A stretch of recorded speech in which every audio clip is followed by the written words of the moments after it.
Hoy, Adam, aalis ka raw sabi ni Mami? Tanong ni Marvin sa kapatid. Tumango si Adam. Oo, magbabakasyon lang muna ako.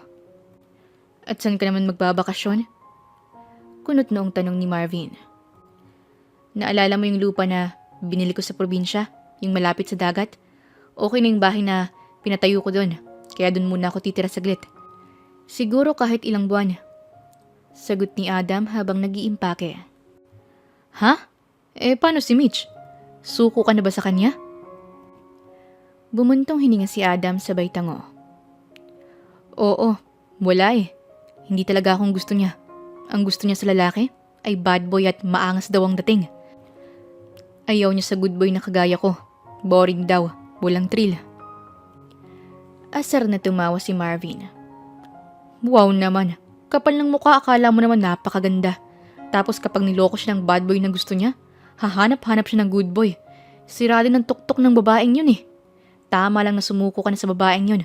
Utak munggwang putik. Mahinang tumawa si Adam.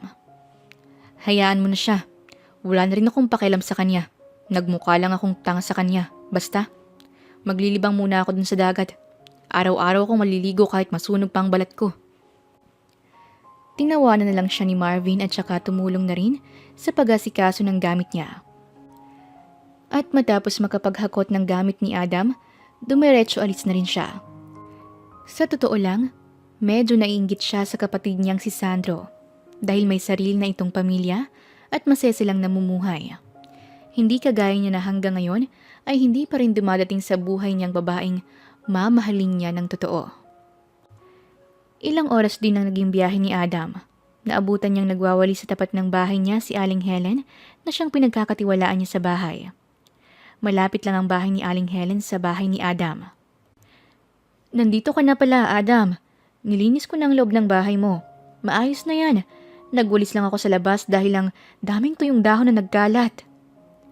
Wika ni Aling Helen nang makita si Adam. Malawak nang ngumiti si Adam.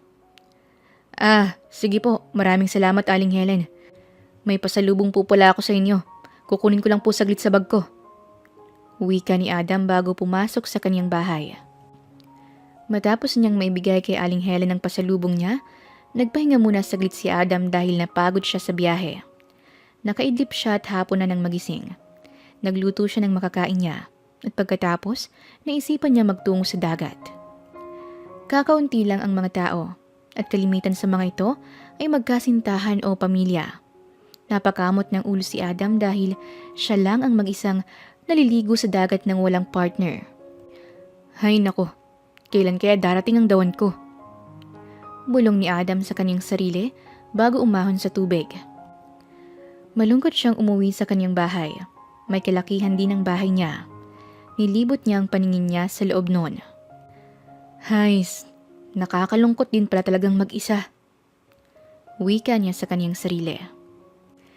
Nanood muna siya ng palabas para makapaglibang. At pagkatapos ay agad na siyang humiga sa kama nang nakaramdam siya ng antok. Kinabukasan ay hapon na nagtungo sa dagat si Adam. Naglakad-lakad siya sa dalampasigan. Medyo malayo na rin ang nalakad niya mula sa pwesto niya kanina. At may napansin siyang babae na palutang-lutang sa dagat. Agad na nilapitan niyo ni Adam. May sugat sa ulo ang babae. Umaagos ang dugo nito kaya naman nagmamadali siyang binuhat ito. Puno rin ng pasa sa katawan ang babae. Agad niya itong dinala sa kanyang bahay. Nagpatulong siya kay Aling Helen. Kawawa naman ang babaeng to. Bakit kaya puro pasa ang katawan niya? Wika ni Aling Helen habang nakatingin sa babaeng natutulog. Kaya nga po nakita ko siya sa dalampasigan. Naglalakad-lakad kasi ako. Walang tao sa lugar kung saan ko siya nakita. Sagot naman ni Adam. Hintayin mo siyang magising at pagkatapos ay tanungin mo siya para malaman mo kung saan mo siya pwedeng dalhin patungo sa pamilya niya. Saad ni Aling Helen. Tumango si Adam. Opo, ako nang bahala sa kanya. Umalis na si Aling Helen para asikasuhin ang mga anak niya. Binantay naman ni Adam ang babae. Hinihintay niya itong magising ng gabi, pero umaga na ito nang magising. Sino ka? Tanong ng babae sa kanya. Ako si Adam. Nakita kita sa dalampasigan na walang malay at may sugat sa ulo. Dinala kita dito sa bahay at nagpatulong ako na gamutin ang sugat mo sa ulo. Kumusta na palang kalagayan mo? Malumanay na wika ni Adam. Napahawak ng ulo ang babae. Bakit ang dami kong pasa sa katawan? At bakit sa dalampasigan mo ko nakita? Kumunot ang noo ni Adam. Teka, wala ka bang maalala kung bakit napunta ka doon? Marahang umiling ang babae. Wala, kahit nga pangalan ko hindi ko alam eh. Ouch! Ang sakit ng ulo ko! Daing ng babae sabay hawak sa kanyang ulo. Nag-alala naman bigla si Adam. Ayos ka lang ba? Huwag mo nang pilitin pang alalahanin kung sino ka o saan ka galing. Baka lalong sumakit ang ulo mo. Magpahinga ka muna dyan. Maghahanda ako ng pagkain natin. Sinundan ng tingin ng babae si Adam. Tipid siyang ngumiti. Gwapo ng lalaking to. Bulong niya sa kanyang sarili. Pinaghandaan siya ng pagkain ni Adam. Maganang kumain ng babae dahil masarap ang pagkain inihanda sa kanya ni Adam.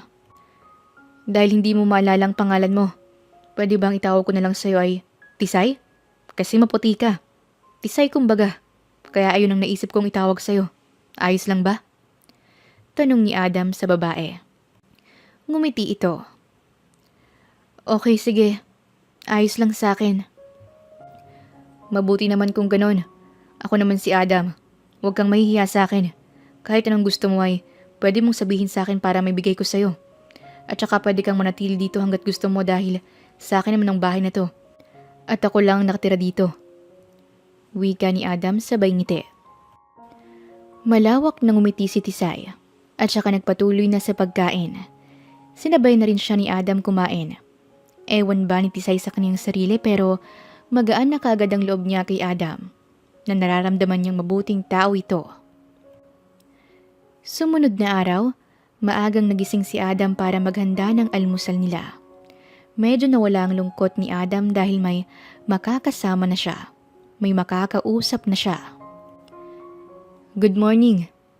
Bati ni Adam kay Tisay nang lumabas ito ng kwarto. Good morning din. Ano yung niluluto mo? Ang bango ah. Nakangiting sabi ni Tisay sabay lapit sa kanya. Sinangag ko yung kanin kagabi, tapos nagluto ako ng itlog, hotdog at tusino para almusal natin. Maupo ka dyan dahil malapit na itong sinangag ko. Wika ni Adam, sabay ngiti. Pinagmasdan naman niya si Tisay. Hindi mapigilang mapalunok ni Tisay habang nakatingin sa malapad na likod ni Adam. Napansin niya rin ang mapipintog niyang braso. Agad siyang nag-iwas ng tingin. Ano bang ginagawa ko? Bakit parang manyakis na ako?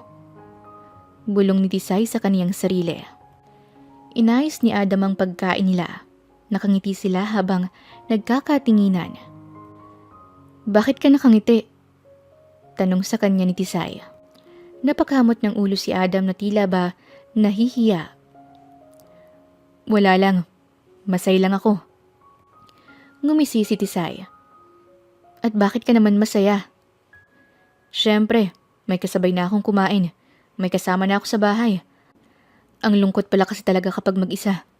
Naramdaman ko yun nung mag-isa na lang ako dito. Tugon ni Adam sa kanya. Bakit? Nasaan bang mga magulang mo? Ang pamilya mo? Nag-iisa ka na lang ba sa buhay? Takhang tanong ni Tisay sa kanya. Umiling si Adam. Hindi. Abala sa pag-asikaso ng mga negosyo ang magulang ko. Yung isa kong kapatid ay may pamilya na at yung isa ay wala pa. Parehas kami. Bali nagbakasyon lang ako dito. At nagpunta ako rito para magbakasakali na mahanap ko ang babaeng mamahalin ako ng totoo. Wika ni Adam sabay sulyap kay Tisay na kumakain. Uminom muna ng tubig si Tisay bago nagsalita. Ah, okay. Bakit ka pala dito naghanap? Wala ba dun sa lugar niyo kung saan ka talaga nakatira? Nagkibit balikat si Adam. Ewan ko ba dun? Parang wala siguro. Pero hindi naman ako nagmamadali eh. Hinihintay ko lang na may kusang darating. At kapag may dumating, sinisigurado ko na mamahalin ko siya ng tama. Ang swerte naman ng babaeng mamahalin mo. Sana, mahalin ka rin niya kagaya ng pagmamahal mo sa kanya. Sa totoo lang kasi, mahirap na mahanap ang tunay na pag-ibig. Puro lokohan na lang, at yung iba, mamahalin ka dahil sa pera. Wika ni Tisay, sabay subo ng pagkain. Kumunot ang noo ni Adam. Bakit? May minahal ka na ba? Kumbaga, nagmahal ka na ba ng lubos? Naaalala mo yung parting yun? Umiling si Tisay.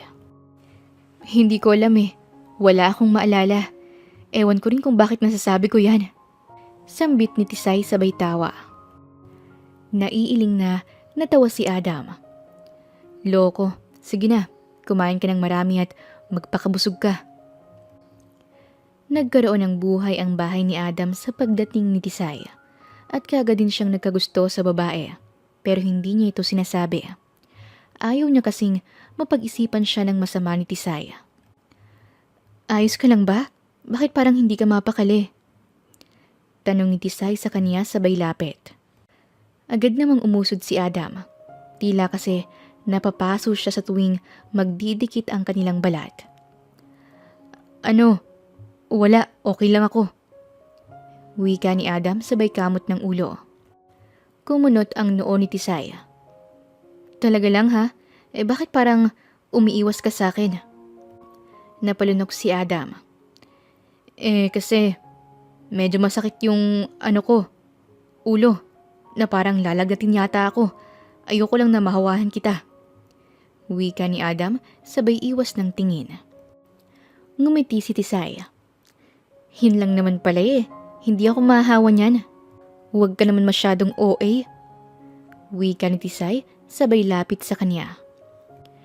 Parang hindi tuloy makahinga si Adam sa sobrang lapit ni Tisay sa kanya. Pinaglalaroan kasi ni Tisay ang kanyang buhok dahil mahaba ito. Ang ganda ng buhok mo, Adam. Ang shiny. Talagang pinahaba mo to? O tinamad ka lang magpagupit? Nakangiting tanong sa kanya ni Tisay. Pinahaba ko talaga yan. Sagot ni Adam, sabay lunok. Okay. Ang gwapo mo lalo tignan. Para kang modelo. Bagay sa'yo ang ganitong buhok. May iba kasi na hindi binabagay ng mahabang buhok. Wika ni Tisay habang sinusuklay ang kaniyang buhok. Napatingin si Adam sa mapupulang labi ni Tisay. Mariin niyang ipinikit ang kaniyang mata upang hindi maakit na halika ng babae. Baka kasi hindi niya makontrol ang kaniyang sarili at magawa niyang hagkan si Tisay. Hoy, ayos ka lang ba talaga? Ano bang nangyayari sa'yo? Magpahinga ka na lang kaya? Nag-aalalang tanong sa kanya ni Tisay. Agad na lumayo si Adam. Sige, magpapahinga na muna ako. Kumain ka na lang dyan kapag nagutom ka. Wika ni Adam, sabay pasok sa kanyang kwarto. Naiwan naman sa sala si Tisay. Naglinis na lang siya dahil hindi pa naman siya nagugutom. At nang matapos siyang maglinis, naupo siya sa sofa at naisipang magmuni-muni muna. Nang humiga siya, biglang sumakit ang ulo niya. Aray! Daing ni Tisay habang nakahawak sa kanyang ulo. Napapikit siya. Adeline! Adeline! Papatayin kita kapag tumakas ka. Tandaan mo yan. Dito ka lang sa akin.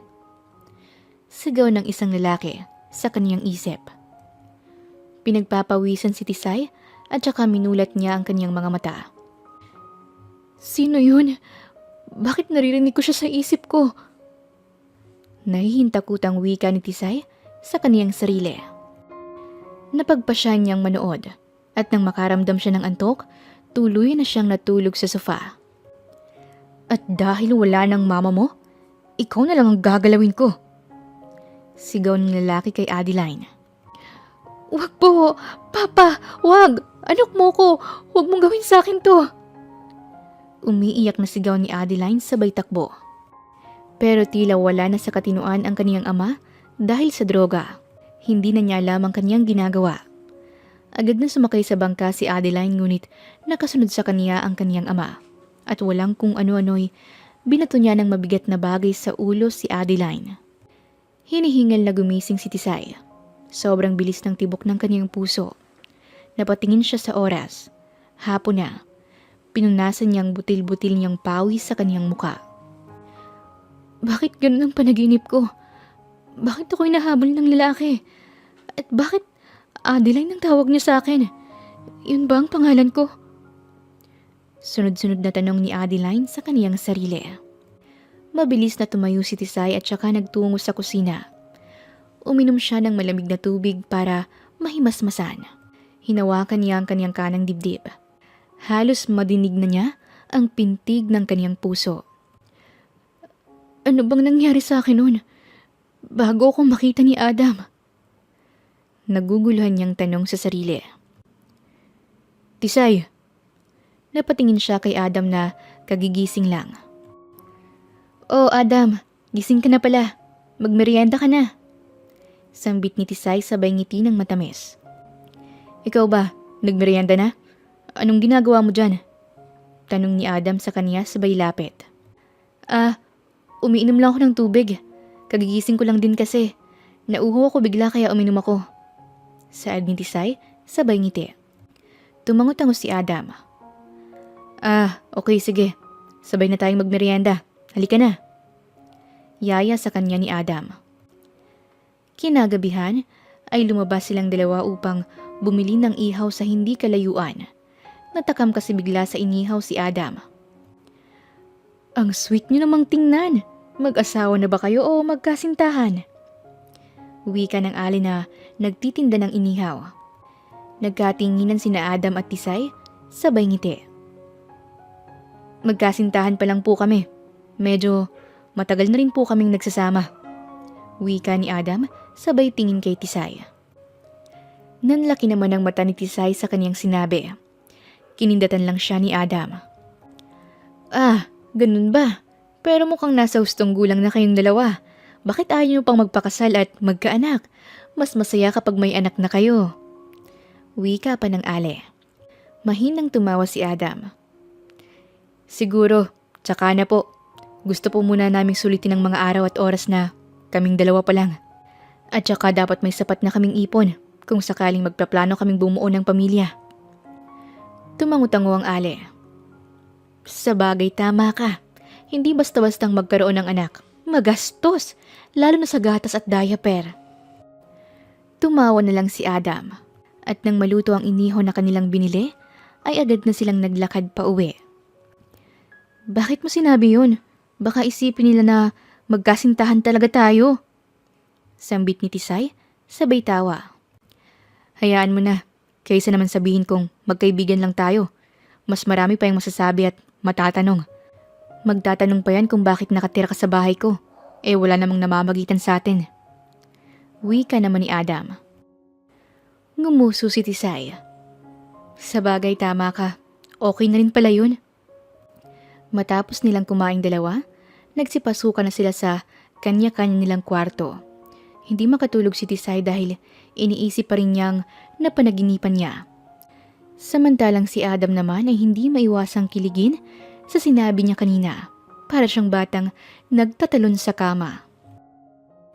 Samantala, nanginginig naman sa galit si Bogart dahil hanggang ngayon ay hindi pa rin niya makita ang anak niyang si Adeline. Wala kaming nakitang bangkay sa dagat, boss. Kaya may posibilidad pa na buhay si Adeline. Baka may mangingisda na nakakita sa kanya. Sabi ng isang kasama niya. Inis na humithit ng droga si Bogart. Aminado naman siya na hindi niya alam ang ginagawa niya kapag nakakagamit siya ng droga. At alam niyang mali na nagagawa niyang saktan ang anak niya at muntik nang gahasain. Nakikita kasi ni Bogart kay Adeline ang namatay niyang asawa. Kamukhang kamukha kasi ni Adeline ang kaniyang ina. Okay sige, bukas na tayo maghanap sa kanya. Sa ngayon ay ipuslit niyo ng drogang dala natin. Kailang ma-deliver na agad yan sa mga mayayamang negosyanteng suki natin. Wika ni Bogart sabay tayo. Lumipas ang ilang araw, simula nang manatili si Tisay sa bahay ni Adam. Hindi na nawala pa ang ngiti ni Adam sa kanyang labi. Ewan niya ba pero iba ang dating sa kanya ni Tisay. At kapag nagtatama ang paningin nilang dalawa, kaagad na namumula ang mukha ni Adam. Hindi niya mawari sa kanyang sarili kung bakit ang bilis niyang nahulog sa babae. Bakit namumulang mukha mo? May sakit ka ba? Sambit ni Tisay sabay lapit kay Adam. Hinawakan niya ito sa noo. Napalunok naman si Adam. Wala. Wala akong sakit. Okay lang ako. Halos mautal na wika ni Adam. Tumaas ang kilay ni Tisay. Talaga lang ha? Bakit namumulang mukha mo? Pati tainga mo. Maputi ka pa naman kaya kitang-kita ang pamumula ng mukha mo. Wika ni Tisay bago nagtungo sa kusina para maghugas ng pinagkainan. Bumuntong hininga si Adam tsaka pinagmasdan si Tisay na nakatalikod. Sa isip niya, hindi pwedeng malaman kaagad ni Tisay na gusto niya ito dahil baka mailang sa kanya si Tisay at maisipan siyang iwan. At dahil wala namang pinagkakaabalahan si Tisay, siya na ang kumikilos sa gawaing bahay. Para na rin malibang-libang siya. Umaalis din saglit si Adam para bisitahin ang negosyo niya. Kinagabihan ay naabutan niyang naglalaban ng damit niya si Tisay. Tisay, hindi mo na kailangan gawin yan. Gabi na. Baka malamigan ka pa. Ipapalandry ko na lang yan. Pagpipigil ni Adam sa babae. Nginitian lang siya ni Tisay. Huwag na. Kakaunti lang naman ang damit mo. At saka tapos na akong magbanlaw. Isasampay ko na lang para bukas ay ilalabas ko to ng mainitan sa araw. Naisipan ko kasing maglaba ngayong gabi dahil wala akong magawa. Kumain ka na pala dyan. May niluto na ako. Hindi na nagpumilit si Adam. Napangiti na lamang siya at saka nagtungo sa kanyang kwarto. Pakiramdam niya tuloy ay nagkaroon siya ng masipag na asawa. Hay nako, Tisay. Mukhang nabihag mo ng tuluyan ang puso ko. Bulong ni Adam sa kanyang sarili. Lumipas pa ang mga araw. Maagang nagising si Tisay. Hindi na kasi siya muling dinaraw ng antok nang magising siya. Kaya naman, nagluto na siya ng almusal nila. At nang matapos siyang magluto, naisipan niyang magwalis sa labas. May isang kahoy na may kalakihan sa labas. Nilapitan ito ni Tisay para itabi. At nang hawakan niyang kahoy, bigla na lang siyang naistatwa. Bigla niyang naalala kung paano siya hampasin ng isang lalaki ng kahoy. Sigaw siya ng sigaw na tama na pero tila wala sa katinuan ang lalaki at nanlalaki ang mata nito. At ang lalaking yun ay tinatawag niyang Papa. Habol hiningang binitawan ni Tisay ang kahoy kasabay ng mabilis na pintig ng kaniyang puso. Tisay, ayos ka lang ba? Anong nangyayari sa'yo? Tanong ni Aling Helen nang makita siya. Napalunok si Tisay sabay ayos ng kaniyang pagkakatayo. Ayos lang po ako, Aling Helen. Nauutal na wika niya. Kumunot ang noo ni Aling Helen. Iyong totoo, Tisay. Anong nangyayari sa'yo? Bakit parang nanginginig ka dyan? Napakurap si Tisay sabay lunok. May ano po kasi, may nakita po akong malaking gagamba. Ayun po, nanginginig po ako sa takot. Palusot niya, sabay ngiti ng peke. Napakamot naman sa ulo si Aling Helen. Takot ka pala sa gagamba. Sa susunod ay hampasin mo ng hawak mong walis tingting. O sige na, dito na muna ako. Pupunta lang ako ng palengke. Sige po, Aling Helen. Ingat po kayo. Saad ni Tisay, sabay ngiti. Pagkaalis ni Aling Helen, huminga ng malalim si Tisay. Naisip niya na yun na siguro ang alaala niya, na tinakasan niya pala ang ama niya. Nagpatuloy sa pagwawali si Tisay at pinilit na kinalimutan ang naalala niya. Tisay, ayos ka lang ba? Napansin ko kasi na parang ang tahimik mo ngayong araw. May problema ba? Nagtatakang tanong sa kanya ni Adam habang kumakain sila. Tipid na ngumiti si Tisay. Wala naman. Inaalala ko lang kung ano ba talagang nangyari sa akin bago mo ako makita. Kung hindi mo pa talaga kayang alalahanin yun, huwag mo munang pilitin. Baka kasi sumakit na naman ang ulo mo. At saka, ayos lang naman sa akin na dito ka muna hanggat wala ka pang naaalala. Huwag kang mahiya. Masaya nga ako na nandito kayo dahil kahit papaano, may kasama ako. Wika ni Adam, sabay ngiti. Salamat, Adam, dahil napakabuti mo. Ang swerte ko dahil ikaw ang nakakita sa akin. Napunta ako sa taong may mabuting kalooban. Nakangiting sabi ni Tisay. Hinawakan siya sa kamay ni Adam. Hanggat nandito ka sa akin, safe ka. Walang mangyayaring masama sa'yo. Ipinapangako ko yan. Kaya nga kung sakaling maalala mo na ang lahat at kailangan mo nang umalis, sana wag mo kong kalimutan. Napatingin si Tisay sa kamay niyang hawak ni Adam. Oo naman, hindi kita kalilimutan. Pero wag mo munang isipin yun dahil matagal pa yun at saka masaya ako nakasama ka. Sumilay ang malawak ng ngiti sa labi ni Adam. Hindi niya mapigilang kiligin sa sinabi ni Tisay sa kanya. Okay, sige na. Kumain na tayong dalawa. At pagkatapos natin kumain, pwede bang magbanding tayo? Manood muna tayo ng palabas bago matulog. Suwestyo ni Adam kay Tisay. Mabilis na tumango si Tisay. Oo naman. Sige, manood tayong dalawa. Hindi na maalis pa ang ngiti sa labi ni Adam. At dahil masaya siya, hindi na niya pinakilos pa si Tisay. Siya nang nagligpit at naghugas ng pinagkainan. Natatawa na lang si Tisay habang pinapanood siyang maghugas. Gusto mo bang uminom ng alak habang nanonood? Tanong ni Adam kay Tisay. Mabilis na tumango si Tisay. Sige, ayos lang, para hindi ganun ka-boring. Nagsimula na silang uminom ng alak habang nanonood. At dahil pareha silang hindi sanay uminom ng alak, nakaramdam na kaagad sila ng pagkahilo. Pero nagpatuloy pa rin sila sa pag-inom.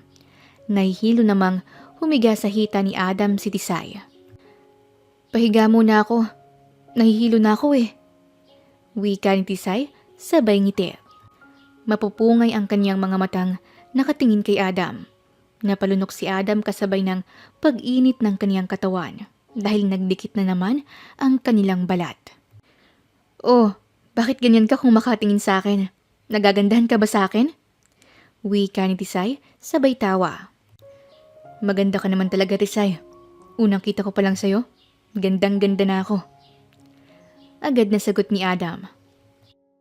Mahinang tumawa si Tisay at saka inilapit ang mukha niya sa mukha ni Adam. Napalunok si Adam. Ikaw naman ang gwapo mo, para kang modelo at bagay na bagay sa iyong pagka-long hair mo. Mas lalo kang naging yummy tingnan. Napatingin si Adam sa mapupulang labi ng dalaga. Napalunok siya sabay iwas ng tingin. Pinipigilan niya ang kanyang sarili na samantalahin ang kalasingan ng dalaga. Halika na sa kwarto mo, matulog ka na. Wika ni Adam sabay hila kay Tisay. Ayoko pa, dito muna tayo. Pahiga muna ako sa mga hita mo. Wika ni Tisay sabay hila kay Adam. Nanlaki ang mata ni Adam at napapatong siya kay Tisay. At walang kung ano-ano'y dinampian niya ng halik sa labi si Adam.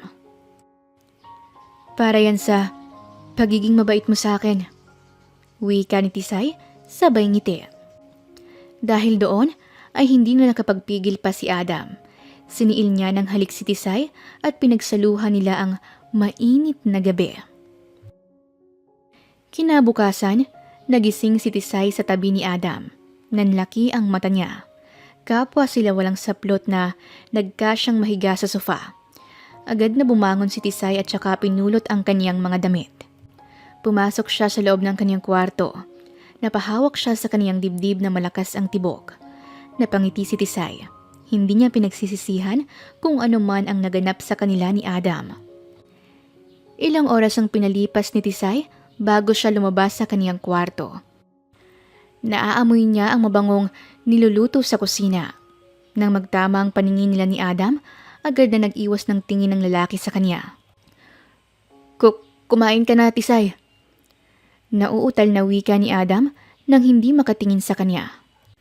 Napangiti si Tisay.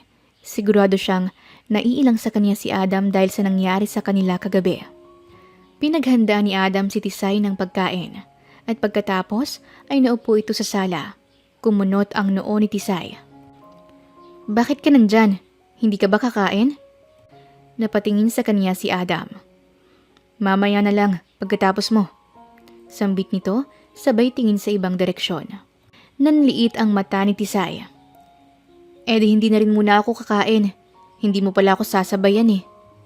Wika niya sabay irap. Napakamot ng ulo si Adam sabay lakad patungo kay Tisay. Sige na, Kakain na ako. Sabay na tayong kumain. Mahinang wika niya. Lihim na napangiti si Tisay. Bakit ka ba ganyan? Ano bang nangyayari sa'yo? Dahil ba to sa nangyari sa atin kagabi? Nanlaki naman ang mata ni Adam sabay kurap. Ha? Nginitian siya ni Tisay. Naiilang ka ba sa akin? Huwag mo nang isipin pang nangyari sa atin kagabi. Parehas tayong nakainom nun. At saka hindi naman ako galit. Wala rin akong pinagsisisihan. Napayuko si Adam. Pero kasi, berhen ka. At ako ang nakauna sa'yo. Tapos wala namang tayo. Pakiramdam ko ang sama ko dahil sinamantala ko ang pagiging lasing mo. Patawarin mo sana ako. Nakayukong wika ni Adam. Bumuntong hininga si Tisay. Hayaan mo na. Ginusto ko rin naman. Malay mo, ikaw pala ang lalaking makatuluyan ko sa huli, hindi ba? Tipid na ngumiti si Adam. Sa totoo lang, ay nahihiya siya kay Tisay. Pakiramdam niya ang sama niya para kunin ang pagkabirhen nito. Pero hindi na niya napigilan ang kanyang sarili dahil talagang naaakit siya kay Tisay. Kaya nag-isip siya ng paraan kung paano makakabawi kay Tisay. Lumipas pa ang mga araw. Mas lalong naging close si na Tisay at Adam. Unti-unti na ring napapamahal si Tisay kay Adam. Ramdam naman iyon ng lalaki kaya naman humingi siya ng permiso na ligawan si Tisay. Ang dami mo namang chocolate na binigay. May pabulaklak ka pa. Hindi mo na kailangang panggawin to. Masaya na ako nakasama kita. Sambit ni Tisay sabay lapit kay Adam. Hayaan mo na akong mag-effort para sa'yo. Isipin mo na lang na yan ang paraan ko para ligawan ka. Sagot naman ni Adam. Ngumiwi si Tisay. Para kasing nagsasayang ka lang ng pera sa akin eh. Mahinang tumawa si Adam. Anong nagsasayang doon? Mahal naman kita. At saka masama bang paggastusan ng babaeng mahal ko? Hindi mo kailangang isipin ng pera dahil marami ako nun. Bumuntong hininga si Tisay. Yun na nga marami kang pera, samantalang ako ay wala. Ayoko naman na isipin ng mga tao na pera lang ang habol ko sa'yo. Ayoko nang ganon. Malungkot na wika ni Tisay. Hayaan mo sila. Wala naman akong pakailam sa kanila Ang importante ay nagmamahalan tayong dalawa. Huwag nating intindihin ang sasabihin ng ibang tao. Sambit ni Adam sabay yakap kay Tisay. Ilang buwan lang ang pinalipas ni Tisay at sinagot na kagad niya si Adam kung saan saang lugar sila nagpupunta para makapagsaya. Ipinaramdam ni Adam na mahal niya si Tisay at ayaw na niya itong mawala pa sa kanya. Samantala, nanggigigil na nakatingin si Bogart sa larawan ni Adeline na kasama ang isang lalaki. Adam ang pangalan ng lalaki. Kilalang negosyante at mayaman. Mukhang siyang nakapulot sa anak ninyo sa dalampasigan. May napagtanungan akong nakakita sa lalaking niya na buhat-buhat ang anak niyo nung matagpuan niya ito sa dagat. Sabi ng isa sa tauhan ni Bogart. Malalim na bumuntong hininga si Bogart. Okay, sige. Nasa mabuting kalagayan naman pala si Adeline. Pero hindi ako makakapayag na mawalay siya sa akin. Dapat ako lang makasama ng anak ko. Ako lang ang lalaking dapat niyang makasama sa araw-araw. Bibigyan ko lang siya ng kaunting panahon kasama ang lalaking yon. At pagkatapos, ay babawiin ko na siya. Wika ni Bogart, sabay halakhak. Sa kabilang banda, pabagsak na humiga sa kama si Tisay. Pagod na pagod siya dahil sa paggala nilang dalawa ni Adam. Masayang masaya siya dahil nag-enjoy siyang kasama si Adam na walang ibang ginawa kundi ang pakiligin siya at patawanin. Nag-enjoy ka ba sa paglabas natin? Nakangiting tanong sa kanya ni Adam. Mabilis na tumango si Tisay. Oo, sobra. Salamat sa'yo, love. Napasayo mo ako ng sobra. Walang anuman, love. Basta ikaw. Gusto ko palagi tayong masaya. Wika ni Adam, sabay halik sa labi ni Tisay. Lumipas pa ang ilang araw. Kinailangang pumunta ni Adam sa kumpanya nila dahil may kailangan siyang asikasuhin. Aalis kasi ang mga magulang nila para magliwaliw. Babalik din kagad ako kapag natapos ko ang gagawin ko doon, kahit nagabihin pa ako. Wika ni Adam sabay yakap kay Tisay. Sige love, pero kung gabing-gabi na, ayos lang naman sa akin kung kinabukasan ka na umuwi. Ilala ko na lang ng maigi tong bahay. Baka may mangyari pa sa'yo sa daan kapag pinilit mong umuwi. Sambit ni Tisay habang nakayakap pa rin kay Adam. Kumalas ng yakap si Adam at saka hinaplos ang buhok ni Tisay. Basta love, hintayin mo ko. Uuwi ako. Mas gusto ko pa rin matulog na kasama ka. Sige na, aalis na ako. Mag-iingat ka dito. Isarado mo lahat ng pinto at bintana. Yes love, sige na. Ingat ka sa pagmamaneho ha. Sambit ni Tisay at saka sinundan ng tingin ng papalayong sasakyan ni Adam. Ilang oras din ang naging biyahe ni Adam bago siya makarating sa kumpanya. Naabutan niya ang kapatid niyang si Marvin na nakabusangot. Oh, bakit ganyan ang itsura mo? Natatawang tanong ni Adam sa kapatid. Nandito ka na pala. Mabuti naman dahil naiinis na ako sa mga tambak na papel dito sa harapan ko. Puro business proposal at kung ano-ano pa. Ang sakit sa ulo. Ayoko talaga ng ganito eh. Kaya mas gusto ko pang magpatakbo ng sarili kong negosyo kaysa hawakan tong kumpanya natin. Iritableng wika ni Marvin. At bakit naman? Hindi ka ba masaya na sa'yo pinagkatiwala ng magulang natin ng kumpanya? At saka wala ka namang ibang inaasikaso kaya ikaw munang magpatakbo nito. Tumaas ang kilay ni Marvin.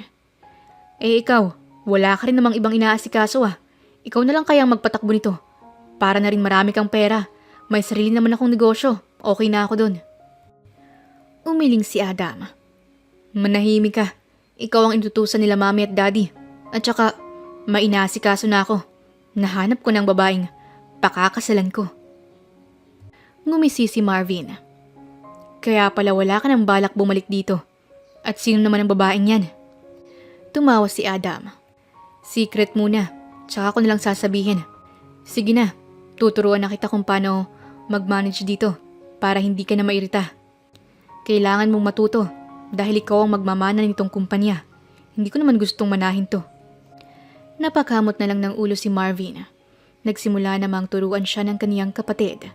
Kahit ayaw ni Marvin ay wala siyang magawa kundi ang makinig sa sinasabi ni Adam. Samantala, muli na namang nanaginip si Tisay at ngayon ay mas malinaw na. Mas nauunawaan na niya ang lahat. Bumalik na ang kaniyang alaala. Sa akin ka lang, Adeline. Hindi ka makakatakas sa akin. Sigaw ng lalaki sa kaniyang panaginip kaya siya ay nagising. Malakas na napaiyak si Tisay. Adeline? Adeline yun ang pangalan ko? At ang ama ko ay isang kriminal at drug addict?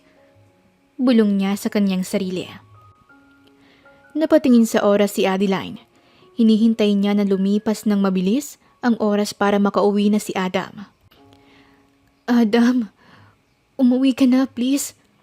Natatakot na ako. Umiiyak na sambit ni Adeline sabay yakap sa kaniyang sarili. Gabi na nang makauwi si Adam. Sinalubong siya ng mahigpit na yakap ni Adeline. Napansin niya ang pamamaga ng mata ni Adeline na parang matagal itong umiyak. Bakit? Anong nangyari sa'yo? Bakit ka umiiyak? Nag-aalalang tanong ni Adam sa kanya. Humingang malalim si Adeline bago niya ikunento ang lahat. Adam, natatakot ako. At dahil naalala ko ng lahat, natatakot ako sa gagawin ni Papa. Ayoko na siyang makita pa. Huwag kang mag-alala, love. Nandito ako para protektahan ka. Wika ni Adam habang mahigpit na yakap si Adeline. Akala ko nagbago na ang papa ko.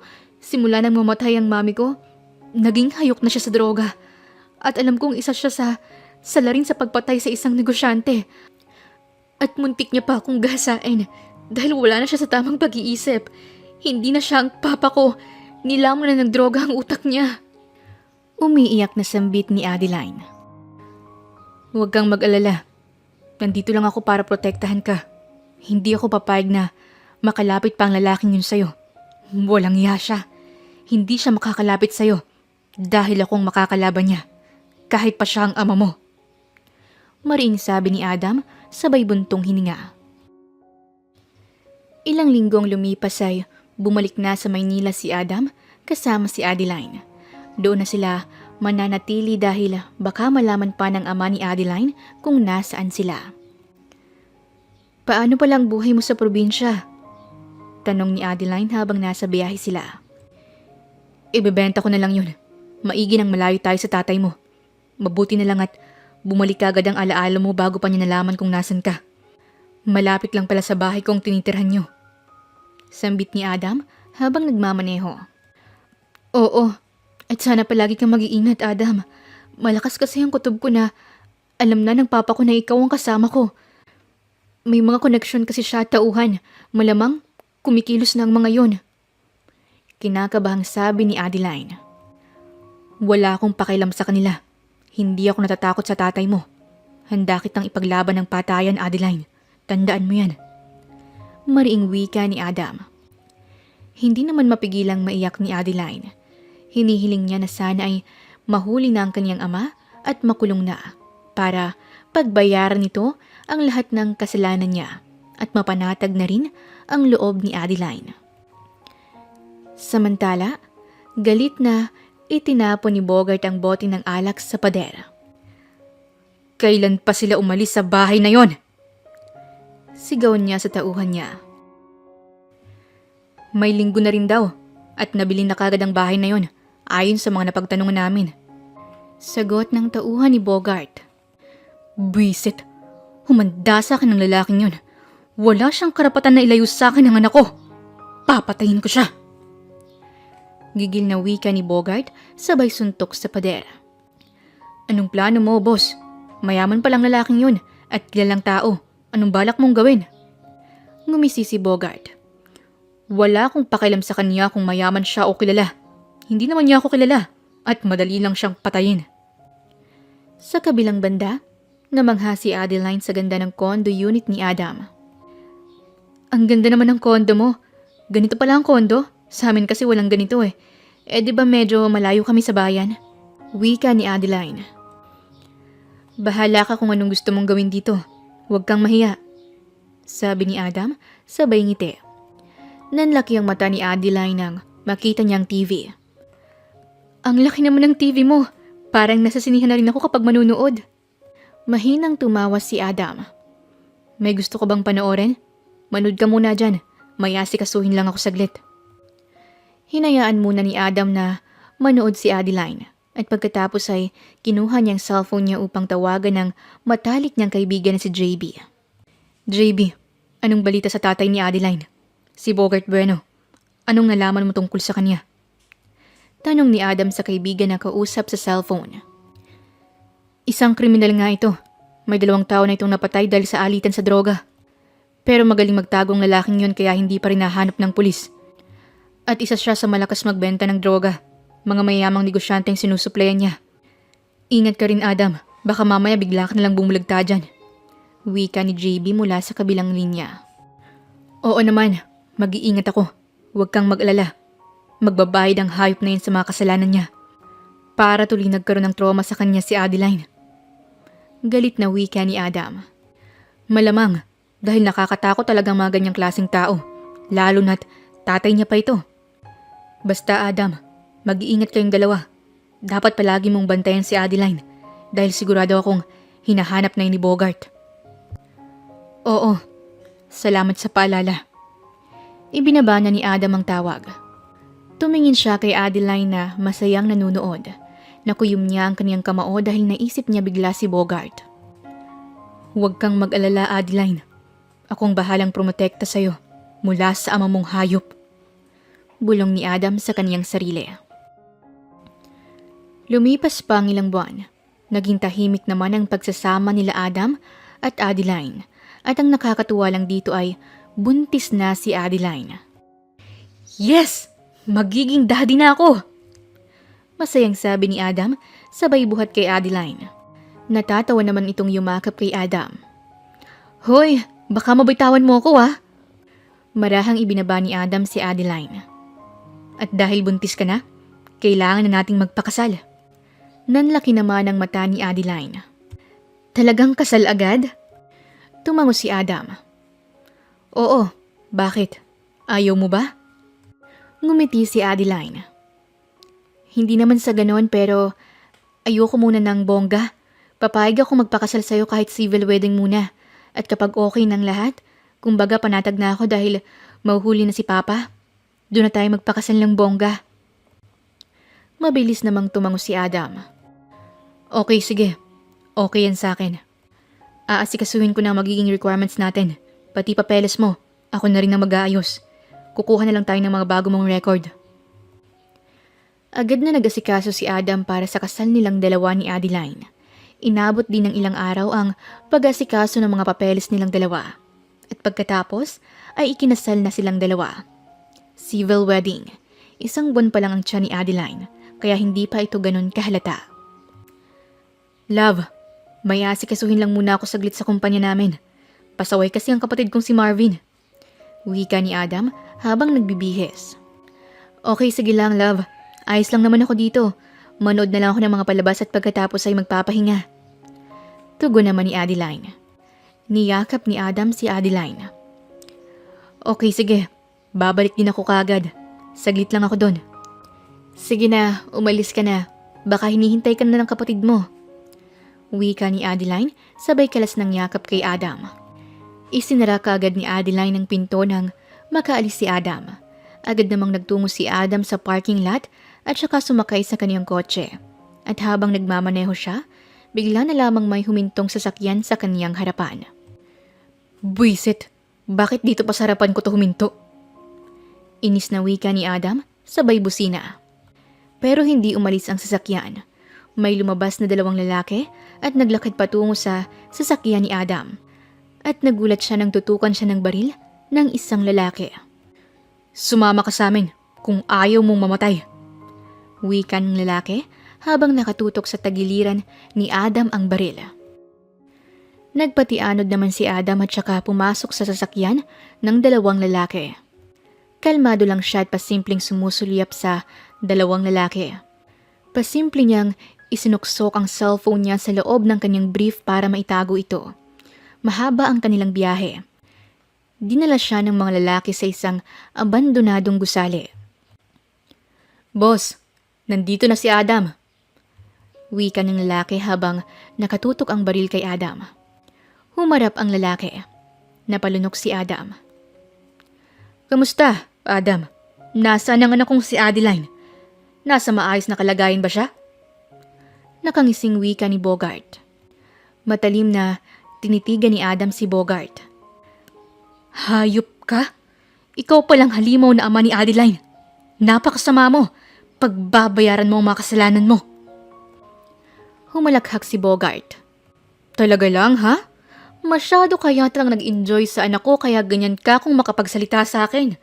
Huwag kang mag-alala. Kapag nakuha ko ng anak ko, hinding-hindi mo na siya mahahawakan pa dahil papatay na kita.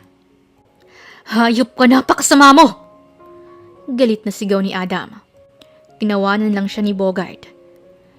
Ikulong niyo na muna ang lalaking yan at huwag niyong hayaang makatakas dahil kayong malalagot sa akin. Utos ni Bogart sa 2 lalaki. Basta na lamang itinulak si Adam ng 2 lalaki sa isang room kung saan madumi at maraming alikabok. Agad nilang isinara ang pinto.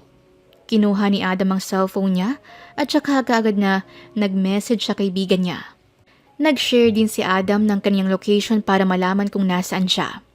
Tumawag sa kaniyang kaibigan niyang si JB. Huwag kang mag-alala, Adam. Papunta na kami dyan. Wika ni JB mula sa kabilang linya. Siguraduhin yung hindi makakapunta dito si Adeline. Siguraduhin yung ligtas siya. Magpapunta ka ng tauhan mo sa kondo ko para bantayan si Adeline.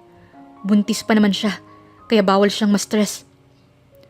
Halos pabulong na wika ni Adam. Okay, sige. Huwag kang mag-alala. Mag-iingat ka dyan. Maging kalmado ka lang at alerto. Ibinabana ni Adam ang tawag at saka muling ipinasok sa kanyang suot na brief ang cellphone niya. Nagdasal siya na sana maging ligtas ang mag-ina niya. Samantala, nagtataka naman si Adeline kung bakit may pulis na nagtungo sa condo unit ni Adam. Bakit? Anong meron? Sino kayo? Bakit kayo nandito? Naguguluhang tanong ni Adeline. Huminga ng malalim si JB. Huwag ka sanang mabibigla. Pero hawak ng amo mo ngayon si Adam. Kaya nandito ang ibang pulis para bantayan ka. Hindi ka pwedeng umalis. Ano? Hindi pwede. Gusto kong makita si Adam. Baka kung anong gawin sa kanya ni Papa. Naiiyak na wika ni Adeline. Huwag ka nang makulit, Adeline. Dito ka lang. Hindi ka pwedeng umalis. Para na rin ito sa kaligtasan mo. Pati na rin sa magiging anak nyo. Wika ni JB at saka umalis na. Naiwan ang 2 pulis kasama ni Adeline. Naluluhang napaupo si Adeline. Nag-aalala siya ng sobra para kay Adam. Napahawak siya sa kanyang tiyan at saka napaluha na lang. Ilang oras ang lumipas. Natunto ng mga pulis kung nasaan dinala si Adam. Nagulat naman si Bogart dahil sa pagdating ng mga pulis. Paano nila nalaman ang lugar na to? Huwag niyong sabihin nasundan kayo. Galit na sigaw ni Bogart sa 2 lalaki. Hindi po namin alam, boss. Walang tao nang dakpin namin si Adam. Kaya hindi namin alam kung paano nila nalaman ang lugar na to. Sagot ng isang lalaki. Mga tanga! Nasira ang plano ko sa inyo! Galit na sabi ni Bogart, sabay kuha ng barel. Bogart Bueno, magpakita ka! Ilabas mo si Adam kung ayaw mong mas lalo pang magulo. Sigaw ni JB mula sa labas ng gusali. Maraming pulis ang nakatutok ang baril sa gusali. Sumilip naman sa bintana si Bogart. Kunin niyo si Adam. Akin siya. Gagawin ko siyang hostage. Utos ni Bogart sa tauhan niya. Kinaladkad nila si Adam at tinutukan siya ni Bogart ng baril sa ulo. At saka dandahang naglakad palabas ng gusali. Hindi ko papatayin ng lalaking to kapag binigay niyo sa akin ang anak kong si Adeline. Wika ni Bogart sabay ngiti. Mariing napapikit si JB.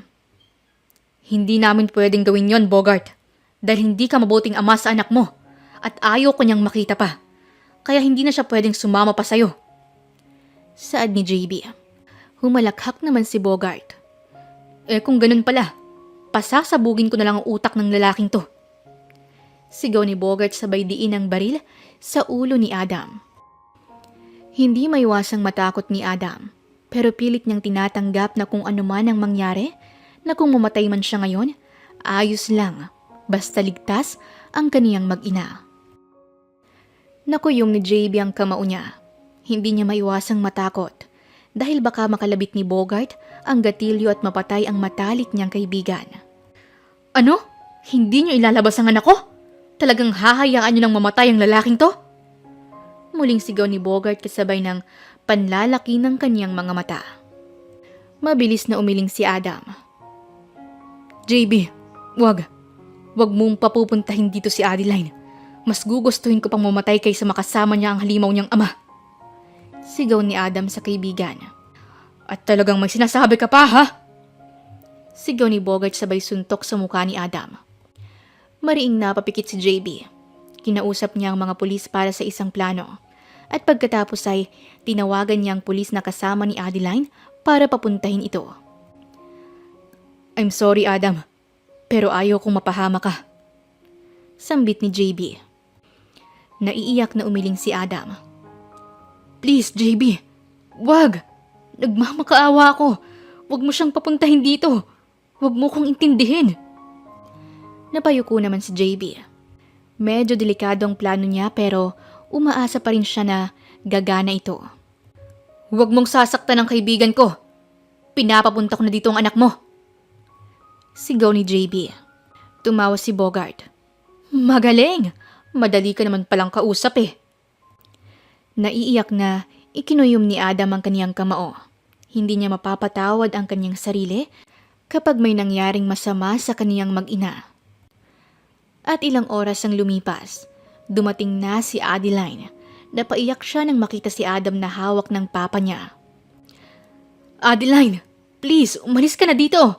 Huwag mo kong intindihin. Umalis ka na. Sigaw ni Adam sa kanya. Naluluhang napatingin si Adeline sa kaniyang ama. Mabuti at nandito ka na, anak. Sumama ka na sa akin kung ayaw mong sumabog ang utak ng mahal mong si Adam. Wika ni Bogart sabay halakhak. Adeline, please. Huwag kang sasama sa kanya. Umalis ka na. Muling sigaw ni Adam. Napatingin si Adeline kay JB. Magkahulugan itong tumingin sa kanya. Inalala niya kung ano ang sinabi nitong plano kanina bago siya pumunta dito sa abandonadong gusali. Sige, Papa. Sasama na ako sa inyo. Basta, pakawalan mo lang si Adam. Hindi na ako tatakas. Hindi na kita iiwan. Basta, pakawalan mo lang siya. Umiiyak na wika ni Adeline. Ngumisi si Bogart. Okay, sige. Kaya halika na at maglakad palapit sa akin. Adeline! Wag! Please! Wag! Sigaw ni Adam. Sumenya si JB sa ibang pulis. Mabilis nitong napabagsak ang dalawang lalaking kasama ni Bogart. At habang naglalakad palapit si Adeline kay Bogart, mayroong pulis sa likuran ni Bogart. At dahil nakatuon ang atensyon ni Bogart kay Adeline na papalapit sa kanya, sinamantala iyon ni Adam. Malakas niyang siniko sa tiyan si Bogart at saka sinipas sa pagitan ng hita. Adam! Sigaw ni Adeline sabay yakap kay Adam. Adeline! Naglakad palapit si Adam kay Adeline. Pero nakakilos agad si Bogart. Nabaril niya ng 2 beses si Adam sa likuran. Kaya naman binaril na rin ng mga pulis si Bogart hanggang sa mamatay ito. Adam! Adam, gumising ka! Adam! Umiiyak na sigaw ni Adeline habang yakap ang duguang katawan ni Adam. Nakapikit lang si Adam kaya mas lalong napaluha si Adeline. Dalhin na natin siya sa ospital. Sigaw ni JB at saka nagpatulong na buhatin ang katawan ni Adam. Nakarating sila kagad sa ospital. Kritikal ang lagay ni Adam. Walang ibang nagawa si Adeline kundi ang umiyak. Adeline, tawag sa kanya ni JB. Adeline, alam kong masakit para sa'yo na makitang nasa ganoong sitwasyon si Adam. Pero may buhay kang dinadala sa sinapupunan mo. Hindi ka pwedeng umiyak ng umiyak dahil makakasama para sa magiging anak nyo. Kailangan mong magpakatatag para sa anak nyo at para kay Adam. Dahil sa'yo siya kukuha ng lakas. Malumanay na wika ni JB. Pinahid ni Adeline ang mga luha niya at saka pinilit na pinakalma ang kaniyang sarili. Tama ka. Kailangan kong magpakatatag para kay Adam at sa anak namin. Sana lang ay gumaling siya kaagad dahil hindi ko mapapatawad ang sarili ko kung sakaling mawala siya sa akin. Wika ni Adeline kasabay ng pangingilid ng mga luha niya. Hinawakan siya sa balikat ni JB. Tama yan, Adeline. Magpakatatag ka at magdasal na maging okay na ang asawa mo. Ilang saglit pa ay lumabas na ang doktor. Kaagad na napatayo si Adeline. Kumusta na po ang asawa ko, Doc? Tanong niya sa doktor. Stable na siya, pero mukhang magtatagal siya dito sa ospital dahil 2 beses siyang nabaril. Kailangan niyang magpagaling ng husto at huwag kang mag-alala. Gagaling din agad ang asawa mo. Basta alagaan mo lang siya dito sa ospital. Sabi naman ng doktor. Nakahinga naman ng maluwag kahit papaano si Adeline. Agad niyang pinuntahan si Adam. Para lang itong mahimbing na natutulog. Hinawakan niya ito sa kamay. Love, magpagaling ka kaagad ha? Patawarin mo ako kung nadamay ka pa sa kasamaan ng papa ko. Pero huwag kang mag-alala. Wala na siya. Kaya magiging panatag na ang loob ko. Wala nang manggugulo pa sa atin. Patawad kung dahil sa akin, nagkaganyan ka. Patawarin mo ko. Miss na kita. Sana gumaling ka kaagad. Mahal na mahal kita, Adam. Wika ni Adeline, sabay iyak. Kinabukasan ay dumalaw ang 2 kapatid ni Adam na si Marvin at si Sandro. Kinausap-usap nila si Adeline para gumaan ang loob nito. Nagising naman si Adam. Napangiti ito nang makita ang mga kapatid niya pati na si Adeline. Ano na, Adam? Sana lahat patulog-tulog lang. Biro sa kanya ni Marvin. Masamang damo ka talaga, kaya buhay ka pa hanggang ngayon. Biro naman ni Sandro. Natawa ng mahina si Adam. Mga loko kayo. Bakit pala kayo nandito? Malamang, dinadalaw ka. Hindi pa alam nila mami at daddy ang nangyari sa'yo. Naisip namin na huwag munang sabihin dahil mag-aalala yun. Baka biglang mapauwi agad ng bansa yun. Kaya nga sila umalis para magsaya. Wika ni Marvin. Tama lang ang ginawa niyo. Salamat sa pagdalaw. Saad ni Adam. Magpagaling ka kagad para makasama ka na ng asawa mo bago siya manganak. Iba ka talaga magmahal. Buwis buhay. Idol na talaga kita. Natatawang wika ni Sandro. Ngumiti si Adam. Ganun naman talaga, di ba? Kapag mahal mo, gagawin mo ang lahat. Oo na, sige na. Kayong dalawa na ang mayroong magandang asawa. Mahanap ko rin ang sa akin. Maktul ni Marvin. Nagtawanan silang tatlo. Saglit silang nagkwentuhang magkapatid bago ito umalis. Bumaling si Adam kay Adeline. Kumusta ang pakiramdam mo? Tanong ni Adeline sa kanya. Okay naman ako. Medyo makirot lang ang likuran ko. Pero wag mo akong alalahanin. Huwag kang ma-stress sa akin. Alalahanin mo ang baby natin. Ayos lang ako, love. Malakas kaya ako. Ako ang pinakamalakas na tao sa buong mundo. Pagmamayabang sa kanya ni Adam. Naiiyak nang umiti si Adeline. Nagawa mo pa talagang magbiro. Pero gusto ko lang sabihin sa'yo na, sorry. Dahil nangyari pa sa'yo yan. Sorry, love. Nangyari pa sa'yo yan ang dahil sa akin. Hinawakan niya sa pisngi si Adam. Huwag mong sisihin ang sarili mo. Wala kang kasalanan. Walang may gusto sa nangyari sa akin. Ang mahalaga ay buhay pa ako.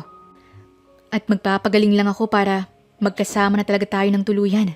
At kapag medyo okay na ako, kahit sa bahay na ako magpagaling talaga. Pwede naman yun, kesa dito sa ospital. Tumango si Adeline sabay yakap kay Adam. Sige, love. Nga pala, kumain ka na muna. Susubuan na kita. Inalagaan ni Adeline si Adam sa ospital. Mas lalong napamahal sa kanya si Adam dahil sa ginawang pag-aalaga sa kanya ni Adeline. Palaging nagigising si Adeline sa madaling araw upang i-check kung okay lang ba si Adam. At kahit sumasabay pa ang morning sickness niya, hindi niya ininda yon para lang mabantayan ang mahal niyang asawa. At nang medyo naging maayos na ang kalagayan ni Adam, nakauwi na siya sa condo unit niya at doon na nagpagaling. Love, matulog ka na. Hindi mo naman ako kailangang bantayan palagi. Okay na ako. Huwag mo akong masyadong alalahanin. Wika ni Adam sabay hawak sa kamay ni Adeline. Ayos lang naman ako. Ewan ko ba pero na-trauma talaga ako. Na palagi kong naiisip na paano na lang pag nagising ako na hindi ka na pala humihinga. Kaya palagi akong nagigising tuwing madaling araw para tignan kung humihinga ka pa ba. Wika ni Adeline sabay hawak ng mahigpit sa kamay ni Adam. Mahinang natawa si Adam. Grabe naman yung naiisip mo, love. Dapat hindi mo iniisip yan dahil baka makasama pa sa'yo. Di ba sinabi ko sa'yo na bawal kang ma-stress? Huwag kang masyadong mag-isip ng kung ano-ano. Sinabi ko naman sa'yo, di ba? Akong pinakamalakas sa buong mundo. Kaya nga kahit 2 beses na akong nabaril sa likuran, ay buhay pa rin ako. Ganun ako kastig, love. Natatawang napailing si Adeline. Ewan ko sa'yo kung ano-ano ang mga sinasabi mo. Kumusta ka na pala? Ano nang nararamdaman mo?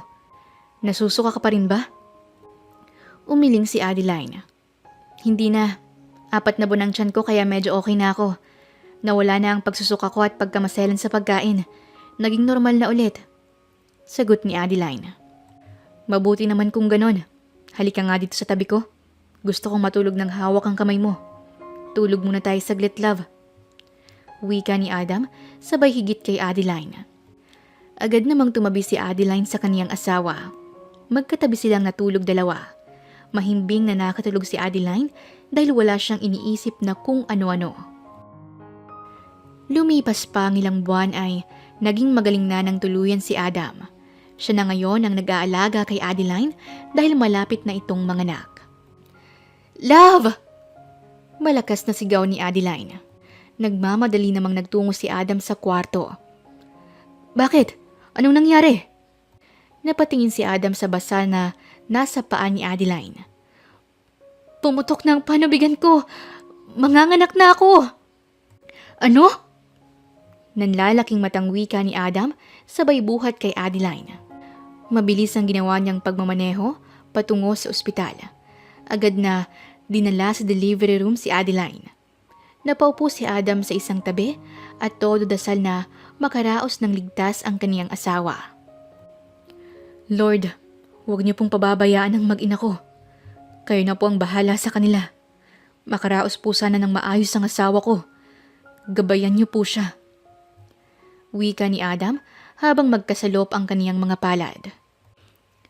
Ilang oras ang lumipas ay nailabas na ni Adeline ang kanilang anak ng normal delivery. Napaiyak si Adeline nang mahawakan niya ang kaniyang anak sa unang pagkakataon. Ang ganda po ng anak ninyo, ma'am, sabi ng isang nurse. Lumuluhang nakangiti si Adeline habang nakayakap sa anak niya. Pagkatapos ay inasikaso na ito ng nurse. Saglit na nagpahinga si Adeline at siya ay inilipat na sa maayos na kama. Pagkatapos ay pumasok na roon si Adam. Kumustang pakiramdam mo? Ayos ka lang ba? Nag-aalalang tanong nito sa kanya. Oo, ayos lang naman ako. Napakaganda ng anak natin, love. Tingnan mo siya. Wika ni Adeline sabay turo sa kanilang anak. Lumapit si Adam sa anak nila. Ang ganda-ganda naman ng baby ko na yan. Manang-mana sa mami niyang maganda. Hala, ngumiti siya, love. Napangiti si Adeline. Mukhang bungis-ngis ang anak natin. Nakauwi rin kaagad sina Adeline at Adam. Naiinis nga si Adam sa pagiging pasaway ni Adeline. Love, ang sabi ko'y magpahinga ka, hindi kumilos. Kakapanganak mo pa lang, bawal kang kumilos. Wika ni Adam, sabay kamot sa ulo. Tinawanan siya ni Adeline. Bakit ba? Ano bang masama sa ginagawa ko Niligpit ko lang naman ang mga pinagkainan ko. Ay basta, huwag kang kikilos ng kikilos dyan. Mahiga ka lang palagi at matulog. Ako nang bahala sa anak natin. Kayang-kaya ko na to. Mayabang na sabi ni Adam, sabay tawa. Napailing si Adeline sabay ngiti. Anong kayang-kaya? Kapag nga umiyak ang baby natin ay natataranta ka na Ngumuso si Adam. Ewan ko ba pero kinakabahan talaga ako kapag umiiyak na si baby. Naiisip ko bigla na baka may masakit sa kanya o ano. Ganto talaga yata kapag first time dad. Sabi ni Adam, sabay tawa. Huwag kang kabahan. Normal lang na umiyak ang baby. Ang karaniwang dahilan ay baka gutom siya o di naman kaya ay baka may dumi. Kasi naiirita sila kapag may dumi sila sa diaper kaya kailangan palitan agad. Hindi pwedeng patagalin kasi magkaka-rashes. Paliwanag sa kanya ni Adeline. Okay, sige love. Tatandaan ko ang mga sinabi mo. Hindi na ako kakabahan pag umiyak si baby natin. Promise ko yan. Sambit ni Adam, sabay ngiti. Mabilis na lumipas ng ilang buwan. Lumaki kaagad ang anak nila. Malusog at mataba ang anak nila. Pagkatapos ay ikinasal muli sina Adam at Adeline. At ngayon ay mas ingrahan din na. Hoy, Adam at Sandro. Paano nyo natagpuan ang mga babaeng na pangasawa nyo ngayon? Kasi sa akin, hindi ko pa mahanap Ang tagal ko nang naghihintay pero hindi pa dumating Hindi ko maramdaman sa isang babae na nakakasama ko yung bigla na lang titigil ang oras at mapapatingin ka sa kanya. Natatawang sabi ni Marvin sa kaniyang mga kapatid. Bakit ka ba kasi nagmamadali? Darating din ang kusa yan. Maghintay ka lang kasi. At huwag kang masyadong atat. Kusang dumadating yan. Sambit ni Sandro, sabay ngisi. Tumaas ang kilay ni Marvin. Wow ha? Ako pa ngayon ang atat? Nasasabi mo lang yan kasi may pamilya ka na. Kung ikaw kayang nasa kalagayan ko, tingnan natin kung hindi ka mainggit. Tumawa si Adam sa tabi niya. Basta maghintay ka lang kapatid. Darating din ang babaeng magmamahal sa'yo ng totoo. Yung babaeng handa mong ipaglaban ng patayan dahil mahal na mahal mo siya. Sumimangot si Marvin. Ay, ewan. Sana talaga. Dumating na dahil naiinggit na talaga ako sa inyong dalawa. Congrats nga pala Adam. Humayo kayo at magpakarami ng asawa mo. Mag-anak ka ng 1 dosena. Natatawang sabi ni Marvin. Masayang natapos ang kanilang kasal. Ginanap ang kanilang honeymoon sa isang mamahaling hotel at pagkatapos ay kung saan-saan sila nagpunta. At nang matapos ang araw ng bonding nilang mag-asawa, nagsimula na silang magplano sa kanilang buhay. Love, nakakatuwa lang dahil yung produkto na binibenta ko ay unti-unti nang nakikilala. Masayang wika ni Adeline habang nakatingin sa cellphone niya. Mainam yan, love. Darating ang araw na sisikat ka. Nga pala, alis na muna ako saglit. Titingnan ko lang yung restaurant natin, kung ayos lang ba doon. Kung may mga kulang pa bang gamit o ano. Wika ni Adam habang nag-aasikaso. Okay, sige love. Ingat ka sa biyahe.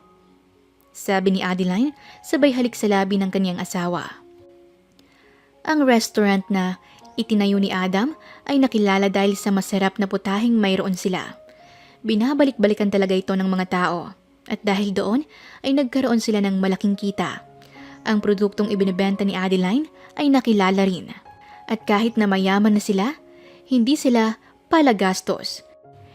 Tinuruan din ni Adeline ng anak nila kung paano magpahalaga sa mga bagay. Dahil hindi naman porke mayaman sila, ay dapat na silang mayabang at gumastos ng gumastos. Mami, bili mo na po ako ng bago pong alkansya. Napuno ko na po ang binigay niyo sa aking alkansya eh. Sabi ng makulit at cute nilang anak. Very good. Okay, sige. Bibilhan ka ni Mami ng bago. Ang galing ng anak ko ah. Marunong na talagang mag-ipon. Masayang sambit ni Adeline. Siyempre po, Mami. Gusto ko po na matutong magtipid kahit na mayaman po tayo. Gusto ko po na ang mga matitira ko pong pera ay nakatabi lang. Gagamitin ko po kasi yan para ibigay sa batang nakita ko sa lansangan, Mommy. Nakakaawa po kasi siya. Wala po siyang food at damit, kaya doon ko po ito ibibigay. Nakangusong sabi ng anak nila. Nagkatinginan sina Adam at Adeline at pagkatapos ay napangiti na lang sila. Very good yan anak. Marunong kang tumulong sa kapwa. Mas lalo kang pagpapalain kapag ikaw ay nagbibigay sa nangangailangan. Wika ni Adam sabay ngiti. Yes po, Daddy. At hindi ko nga po pinakikinggan yung sinabi ng isang classmate ko eh. Sambit pa ng anak nila. Kumunot ang noo ni Adeline. Bakit? Ano bang sinabi ng classmate mo sa'yo? Sabi niya po, wag daw ako lalapit sa mga taong nakatira sa gilid ng kalsada dahil madumi raw po sila, kadiri daw po sila. Sabi ko, ang bad po nila kasi tao pa rin naman po yung mga taong nakatira sa tabi ng kalsada eh. Dapat po hindi tayo nandidiri sa kanila. Dapat po, sila ay tinutulungan natin. Mahigpit na niyakap ni Adeline ang kanilang anak. Niyakap na rin silang dalawa ni Adeline. Masaya silang mag-asawa dahil lumalaki na mabuting bata ang kanilang anak. Kaya naman naglaan sila ng araw para tumulong sa mga taong nakikita ng anak nila sa lansangan. Binigyan nila ito ng pagkain, damit at pera. Tuwang-tuwa naman ang anak nila sa pagtulong na kanilang ginawa. Dahil doon, mas lalong pinagpala silang mag-asawa. Kaya naman, hindi natapos ang pagtulong nila Adeline at Adam sa mga kapuspalad. At sa pagtulong nilang yon, mas lalong tumibay ang kanilang pagsasama. Namuhay sila ng payapa at puno ng pagmamahal. Pagmamahal na kailanman ay hindi mabubuwag ng sinuman. Wakas. Maraming salamat po sa inyong pakikinig sa aming kwentong ibinahagi sa inyo. Sana po ay may napulot kayong aral. Muli, ito po si Dear Siren at hanggang sa ating muling kwento. Maraming salamat po.